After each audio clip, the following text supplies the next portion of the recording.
প্রমাণ আমি, অপু আমার স্ত্রী। এই যে অপুর ছেলে, আর সম্ভবত আপনার কারণেই অপু আমাদের ছেড়ে চলে গেছে। কিন্তু ও ওর ছেলেকে রেখে তোমাকে ছেড়ে যাওয়ার কারণটা কি?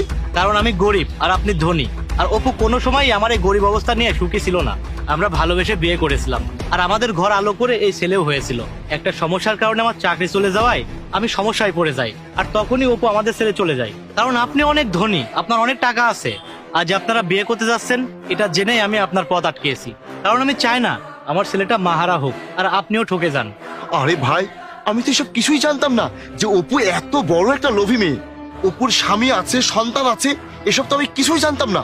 আমি যদি জানতাম তাহলে ওই মেয়েকে আমি কিছুতেই আমার জীবনে ইনভলভ করতাম না। এখন শুনো, আমি তোমাকে যেটা বলি তুমি সেটাই করবে, ঠিক আছে? হয়েছে তোমার কাজ? হ্যাঁ, চলো। আম্মা